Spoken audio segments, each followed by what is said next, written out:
This is Zagreb, the capital of Croatia, a peaceful city in Europe. In 2024, it was the venue for the World Dog Show, an important event for the dog owners around the globe.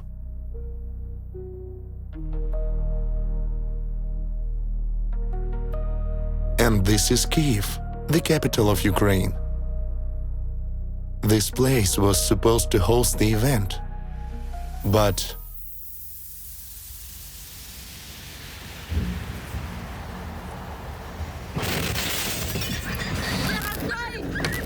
on February 24, 2022, Russia attacked Ukraine.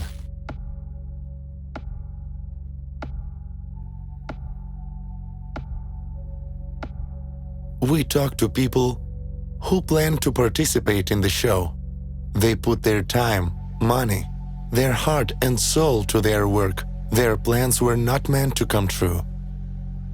But this loss is so small compared to the suffering caused by the war. Dogs are not just a profession for them, but a whole life. And this life was ruined one tragic morning. Somewhere between 11 and 12, 2 air bombs fell 50 meters from our house. Miraculously, we survived because we had come down to the cellar a few minutes before. It was our first night in the basement. We had 35 more nights like that. Dogs helped a lot to stay alive because you realize you must survive to help them, as they won't make it alone.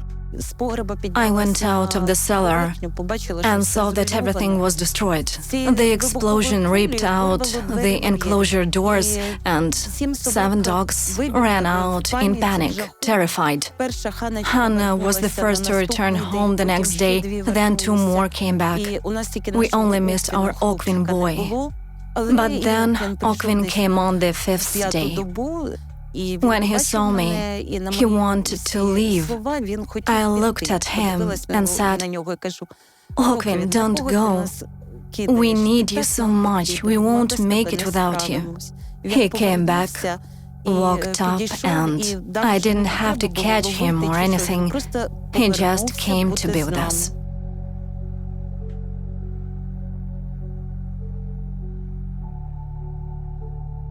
On the first day of the war, we managed to go to the city, buy something, and after that, we couldn't leave anymore. That was the time when we were under occupation. There was no connection, no electricity. We were constantly shelled. We were afraid to go out, as there were signal flares, firing tanks and Grad rockets flying. So we had to sit in a small hallway, me, my husband, and 5 dogs, all on a square meter, with bags all around us. The dogs had to use the next room as a toilet. We were so scared to go out. The stress. 1 dog died, his heart gave out. He just bled out in our arms, we couldn't help it. We ran out of dog food and they stopped eating at all. They lost a lot of weight. The sedatives that we had also ran out very quickly. And then one of our girls, the Bernese mountain dogs, got sick. Everybody was trying to help us treat her. We managed to get out, just got the dogs in the car and left. I mean, we had nothing to take with us. The drive was horrible, everything was bombed. There were corpses on the road. That is, they shot everyone who was trying to leave. I don't know. We were so lucky, we just managed to sleep out. Unfortunately, the dog that got sick died 2 months ago.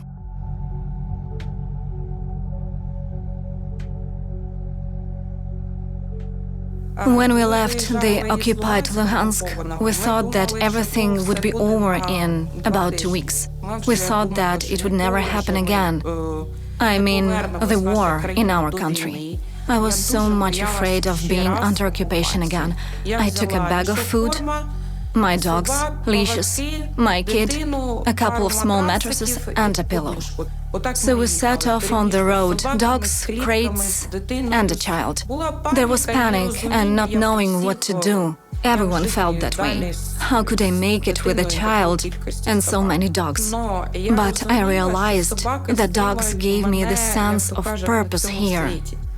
kept me alive. I knew whether I'm crying or not, whether I feel bad or good, whether I want it or don't want, I must get up every morning and go feed them. One dog got cancer because she was too stressed out because of explosions. Maybe we'll have a puppy in the future again, but unfortunately, at the moment, our first need is to save what we have and to survive.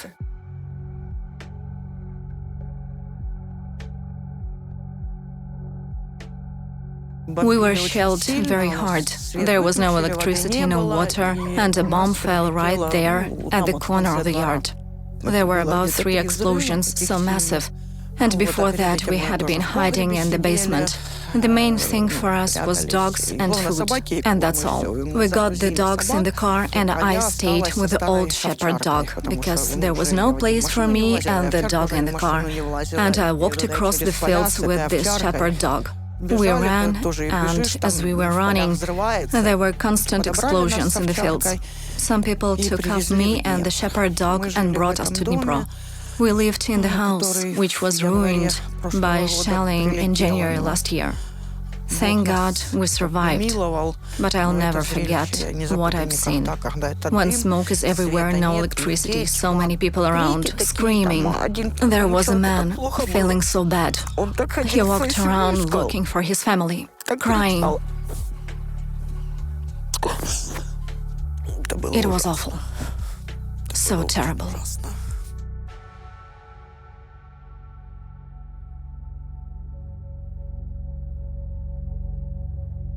It takes a lot of courage to save people, and one needs to have a big heart to save animals.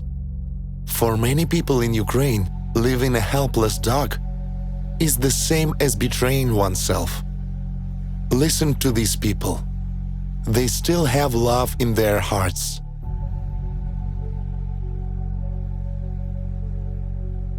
People save their lives, their children, and their families, and abandon animals.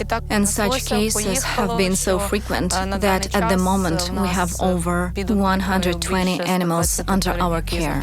And when air raid alarms start, when most terrifying things begin, all the animals are in the house with me. In case of danger, we face it together. I know if I'm no longer here, no one will take care of them, and if, God forbid, something happens to them, for me it will be unbearable. It's a hardship because a human can stand up for itself, a human can earn money to buy medicines. A dog can't do that. And it is people who bear complete accountability for animals, since it is because of people that animals become abandoned. When I come home every day, I see them, and that's all I really need. A dog is the best example of love that neither an adult, nor a child, nor parents can give you. It is 100% devotion.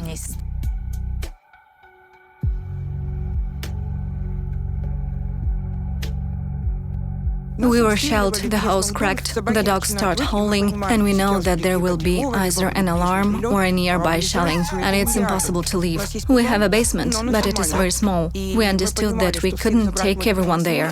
At the council of the pack, we've made a decision that no one will go to the basement. If a bomb falls on us, it will get everyone. The main thing about how animals come to our home, if I find an animal that needs help, or if it comes up to me, I take it home at once and do not think about what may happen in future. I take the animals from the military unhesitatingly, and Allah evacuates them. This is our shared mission. I have many maimed animals. I have animals with concussions. Each of them has a story, and it is impossible to tell these stories without shedding a tear.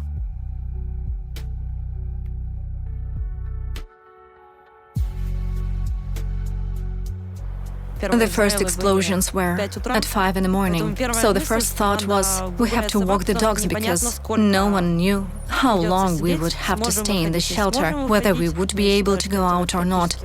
I believe that this is actually another birthday for me and the dogs, because we came under cluster shelling during the morning walk. Apparently because I myself felt the lack of food, like when I had to cut the meal size for all the dogs by 3 times. I began to go out to the occupied villages.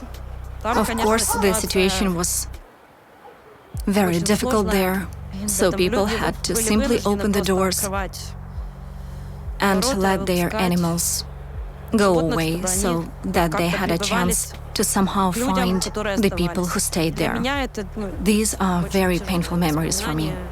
You cannot describe or picture what was happening there unless you have been there and seen everything with your own eyes. Houses, flooded houses, animals, shelling. Evacuation missions were also shelved there.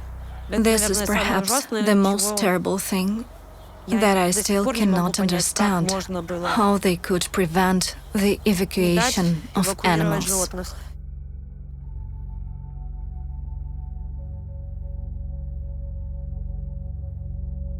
They were living a peaceful life, falling asleep at night having no fear. They were killed by a dark force blinded by hatred. To hinder this horror from coming back, the perpetrators must be punished and Ukraine must stand. Nastya, for as long as I knew her, spent all her time in the world of dogs. She always took part in some shows. She was so cheerful. She adored dogs and horses.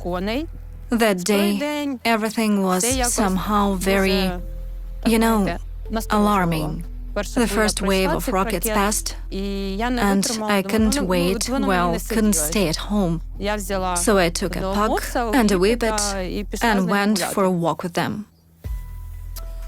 Everything happened on our way home when we were approaching the house. I was near my apartment and was about to enter when I heard the sound, probably the very moment when the rocket hit the house. I remember looking into Nastya's room. She was lying there. Her parents were shaking her, but she didn't answer anything. The dogs were in the same room with her. The only dog that ran out of the room was Bella, the Dalmatian.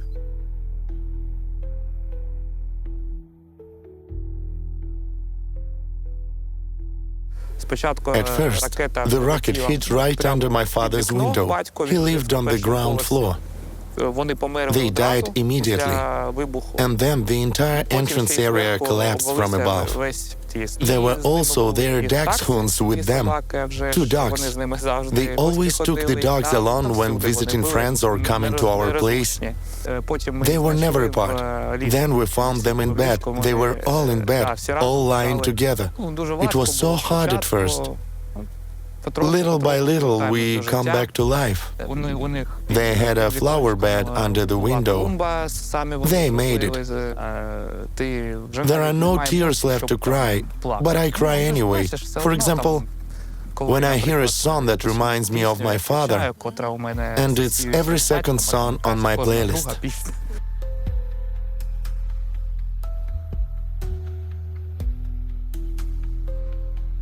Katyusha was able to pick up the phone, and she said that her hand got trapped. Everything was covered with dust and smoke. The last thing she said was, "We love you so much."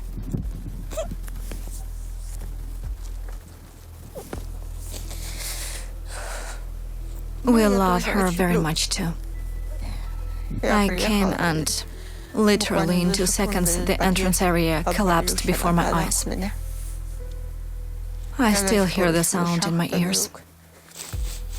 Kostya wanted a dog for a long time. A dog is like a human. It understands everything, and you can neither give it away nor abandon it. This is very serious. And when they pulled him out from under the rubble, he could only say, "There is a wife and a baby." And they went looking for a wife and a child. Then when I heard it, I said, "It's not a child, it's a puppy, a dog."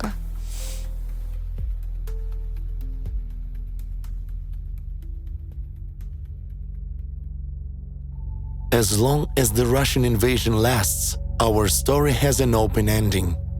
Unfortunately, new names are continuously added to the list of victims of this unjustified aggression. The only thing that adds optimism is the spirit of people who risk their life every day. They say, "We will live on."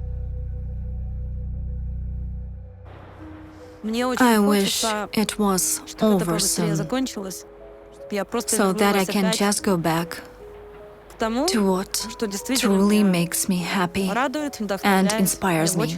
I would really like to work with dogs. My biggest dream is to build a large shelter to take all homeless animals from the streets of the city. And when the shelter is just empty, and when I find home for the lost animal, I'll just go and have some rest. We want quietness, we want peace. Today our life motto is save another being's life. And as for ourselves, I do not know how this is going to happen. I can't figure it out. But I feel that if we don't win, then evil will win. I believe that good always triumphs over evil. I believe in victory. Victory is all we are waiting for. Because I think if I have to move again, I don't know, I might just lose my mind. I can't do anything else in this life except training dogs and raising cool puppies. Hopefully, God will give us the strength and the way to make it come true. We live on. Yes, they're shooting. Yes, it's hard. It's not easy. But no, we can't stop.